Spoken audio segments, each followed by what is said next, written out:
Hello, folks. I hope you are having just an absolutely amazing day for you, folks. Today we're going to be taking a look at my review of Slaves in the Mire. It's by Martin. Its name is spelled Martin Charbonneau, but it's actually pronounced. It's actually French, so it's Martin. It's instead of Martin Charbonneau for you folks.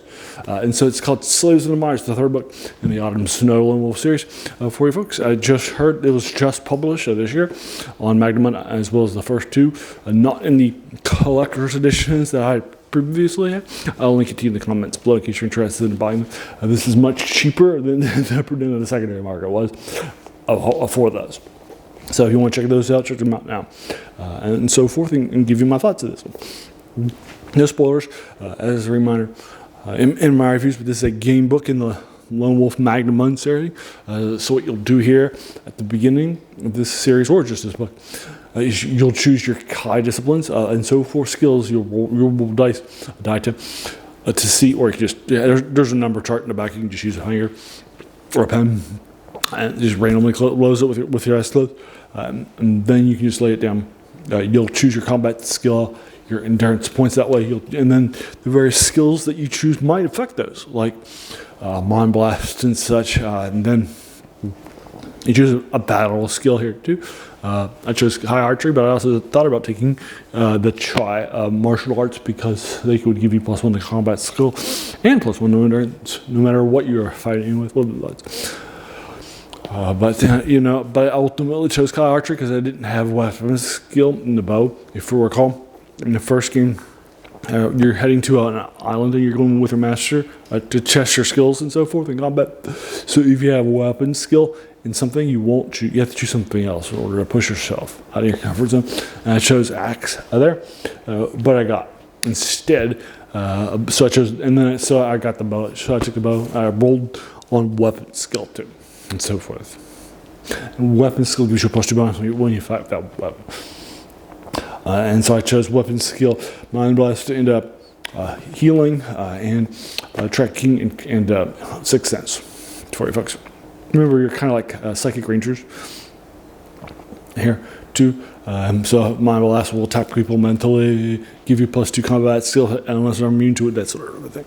And so now at the end of each adventure, you're going to add a Kai discipline starting to the next one. And then in this series, you'll also roll a die 10 for your combat skill and your endurance.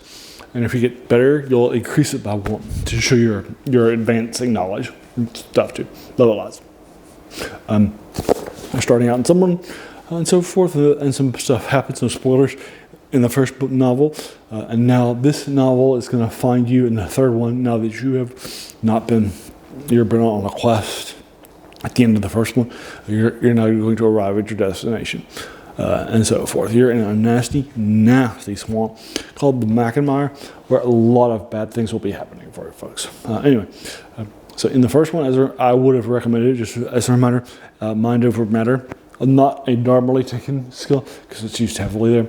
And it's used here once, but it's in a good place, in a good way. And then in this case, animal kinship is used because you're out in the open area a lot, in the swamps and such. So I would recommend it here, rather, because there are tons of times I had encounters with nasty things. And beforehand it said, do you have animal kinship? Nope. Okay, good to this, right? And that sort of thing.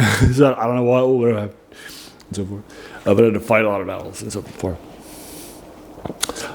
So you are setting out on the quest with another person. Hope that you'll wind up at the key place in the Maakenmire, in an island called Vakar. So that's your ultimate destination. And so you'll have to get there, survive on the island, and then survive back. Journey back, and that's it. That's the fun thing. Again, no spoilers. I did like this is happening, Slaves of the Mire. So I'm probably going to give this, like I said, 1.5. It's just up by Martin. If you recall, he actually was publishing game books outside of the game book world in French, starting about 20 years ago. So he has some levels of experience. He's not new at it. And that sort of thing, I liked it a lot. Slaves of the Mire by Martin Charbonneau. For you folks. 7.5 area, folks. And again, I'll link it to you in the comments below in case you're interested in checking it out. So there you are. Did you like this? And if so, what did you think about it? And if you agree or disagree with my 7.5, let me know too, just again, no spoilers for folks. If you like this video, why not hit the like button, the bell icon, if you're feeling frisky, you subscribe to be notified of my videos to hit, and then share this with Lone Wolf fans, or gamebook fans, Magnamund fans, right? In this rich world, Martin Charbonneau fans, that sort of a thing. All the folks, and there you are. Then, if you, as a reminder, this channel is named "The Worst Thing About New Books." That's a quote by a French philosopher, Jacques Joubert, who said that the worst thing about them was that they kept us from reading the old ones. Right? It's definitely an older, even though it was published this year. This series is from decades ago.